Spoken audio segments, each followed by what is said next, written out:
But my question is, do you know if your food is fake or not? I'm not talking about just the added junk that they put in our food. I'm talking about the actual texture, the actual taste, the actual shape and everything of your food. Can you tell if it's fake or not? Can you tell if there are nanoparticles in there? Let's dive in today. If you're new to the channel, hi, my name is Charlotte. I am a certified health coach here to help you on your health coaching journey. And so we talk all things health at this channel. And so our scripture today comes out of 2 Corinthians 2:11. It says, for we are not ignorant of Satan's devices. And so with that, we have to understand that there is a very real agenda targeted against us, and it is in the form of nanoparticles. This doesn't just apply to people who have taken the pandemic jab. It's not just that.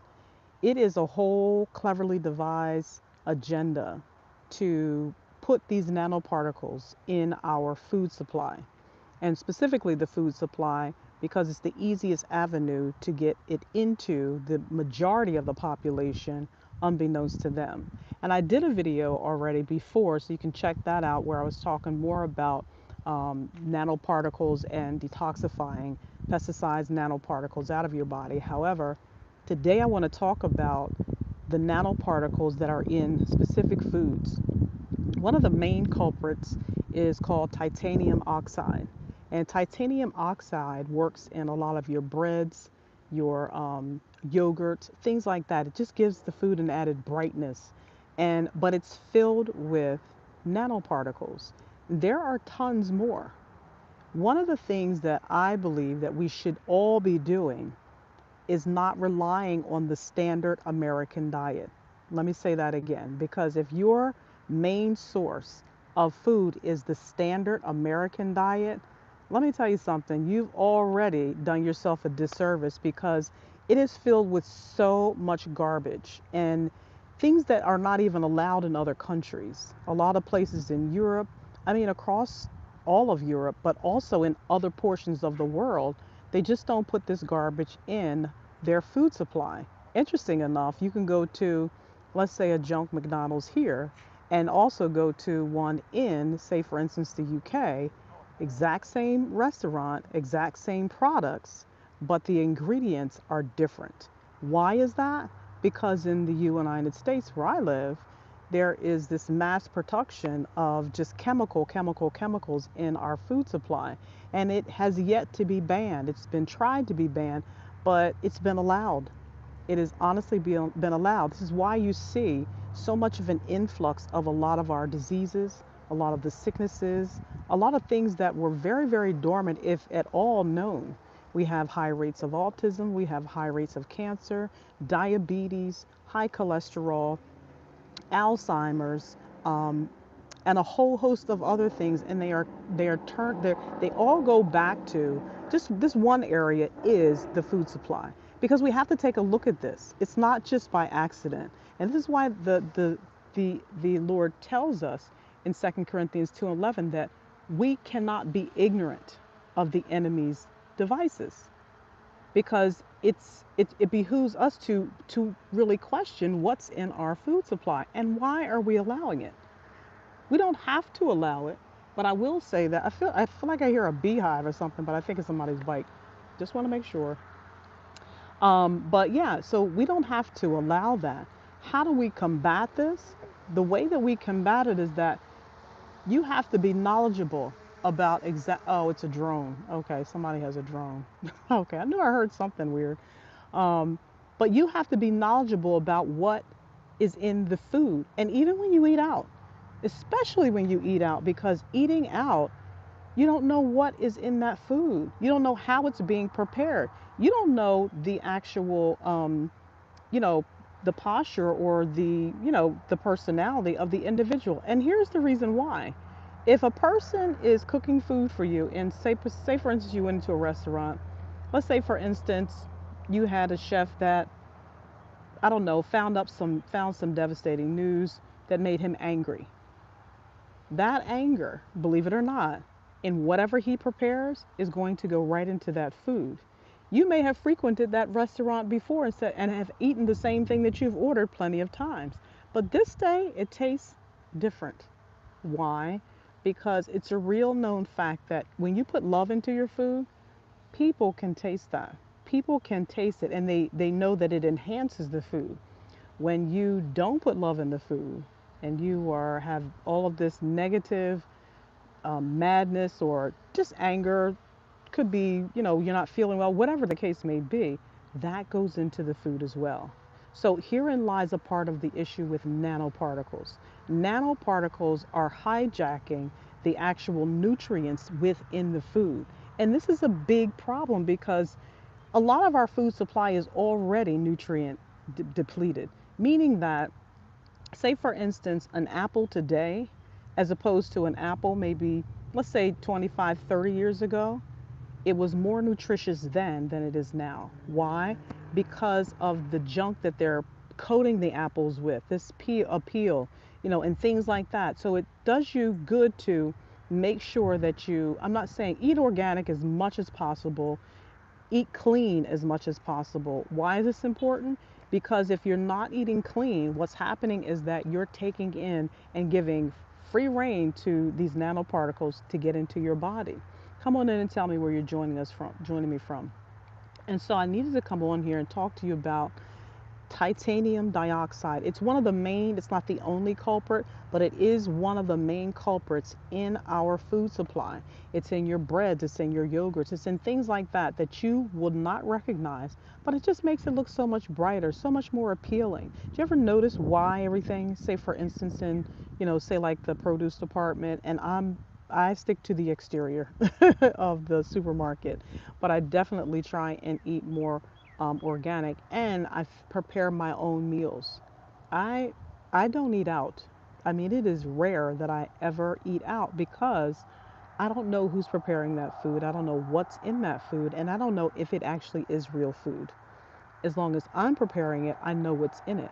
And if you have local farmers or local farmers markets that you can frequent and get local sustainable things, that's a good bet too, because at least you know where it's coming from, you know where the source is at, and try and find out if it has and what type of things that they're using in it, whether they're spraying it heavily with pesticides, which is a lot of what happens in our conventional farming industry nowadays. Because the excuse is that, oh, we are protecting the food supply because we have millions and millions of people to feed. However, um, the truth is, yes, that's true, we do have milk, but the food supply will not run out if we are doing our due diligence in making sure that we are not making this artificial fake food. Our bodies cannot tolerate it. Our bodies are so inundated by so much garbage that's either in the food, the air supply, the water supply. We have to detox regularly because our immune systems, especially the liver is the biggest organ. And just imagine nanoparticles now in your body, and they have the ability, these nanoparticles are so demonic, I'm going to say demonic, is that they have the ability to cross the blood I think it's the blood barrier in order to get into your blood. If it gets into your blood supply, it's traveling throughout your entire body. And so now we have these conditions, we just feel like we're off all the time. And so like I said, one of the ways that you can avoid or minimize your exposure to these nanoparticles, which are in the food supply, and like I said, I talked about this before in another video on how to detox them, and it is important to detox. But one of the quickest ways that you can do it is to, I did this in my last video, is to do some type of infrared sauna. Within a 30-minute session, you can sweat out this a lot of toxins, parasites, the same way that you can flush these things out in a 30-minute sauna session. Whereas if you're struggling to detox, if you're struggling to stay on a detox or a water fast, if that, these are ways that can actually help to eliminate some of these toxic chemicals, toxic engineered things, because this is a scientifically engineered byproduct, and it's a nanoparticle, and they are everywhere. They're in, and we talked about plastics on here, and that the plastics that are in our food supply because of the packaging. Most of our packaging here in the United States is basically plastic. I mean, we're inundated everywhere by it. So I wanted to remind you our scriptures, 2 Corinthians 2 and 11, where the Lord is admonishing us that we are not to be ignorant of Satan's devices. And these nanoparticles are definitely one of the ways that we have to be very careful that we are minimizing our exposure to them. And I told you, it's one of the common forms is titanium oxide. If you are reading your labels, which you absolutely positively do, here's my rule of thumb, and you can take it or leave it. This is what I do. Like I said, I cook all my own food, and if I have to buy something that's packaged, I'm reading that label because I want to know every single ingredient that's in that food, because that's what I'm ingesting in my body. And if I can't read it, look it up. We have the phone now. We can find out exactly what that particular thing is. And here's a thought, if it's a lot of ingredients, you probably want to leave it on the shelf, because if it has more than, I mean, 4, 5 ingredients, we should be eating more whole foods anyway, more plant-based foods. If you're, an animal, a meat eater, please make sure that it is either organic or it is grass-fed. But just make sure you know the source, because even in that, they have found ways to, because the marketing in our society is, I mean, it's very good, because they can market it as being grass fed, which in actuality it's not grass fed. It's probably and grass fed can mean anything nowadays. It can mean, oh well, yes, we put a little bit of grass in front of the cow so that they can have that, but the majority of the time we're feeding them antibiotics and corn and soy and all of this other garbage. Everything that animal eats, you're eating. And so it's important to understand nanoparticles are real. There are ways that we can minimize it by cooking and preparing our own food. Preparing your own food with love, I'm telling you, your body will thank you, for one thing.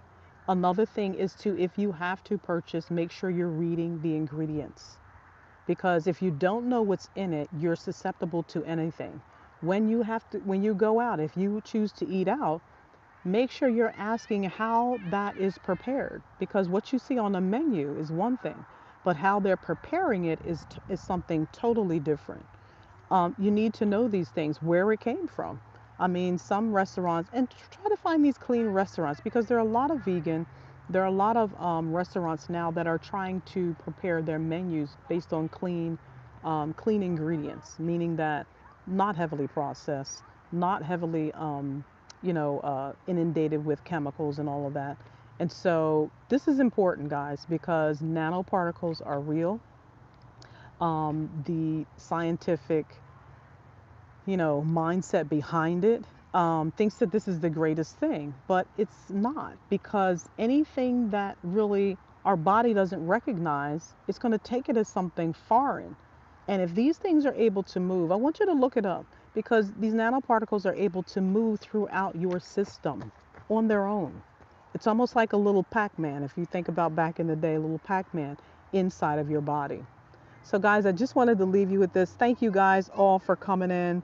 I appreciate, all of you guys coming in and telling me what you're doing. Yes, God bless you. Love to see you guys. Yeah, I'm out here in the park, of course. um, it's a little overcast today, but not too bad. It's still relatively warm. I think it's going to be even warmer tomorrow. I'm in the south southern part of the United States. So, but listen, guys, check out the description. I'll leave some nuggets in there for you guys. And remember our scripture, we cannot be ignorant of the enemy's devices. That's in 2 Corinthians 2 and 11.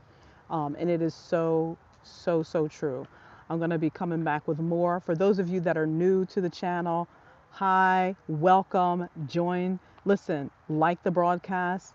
If you've made it this far, subscribe to the broadcast and share it with someone that needs to know exactly what is happening to them if they're questioning, is this fake or is it not fake? I mean, there's tons of videos that will show you literal fake meat that it's rubber. It's like rubber. Doesn't cut, doesn't, it's rubber.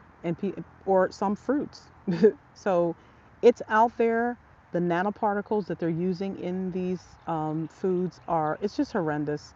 But we have to be diligent to remain focused on keeping our bodies as clean as possible and avoiding, limiting, minimizing our exposure to this garbage that's in our food supply, water supply as well, and our environment. So just wanted to jump on here. Thank you guys so much for joining today. And listen, I'll see you back in the next video. Don't forget, give it a thumbs up if you're going to try as much as possible not to buy this fake food. All right, guys, I'll talk to you next time. Peace.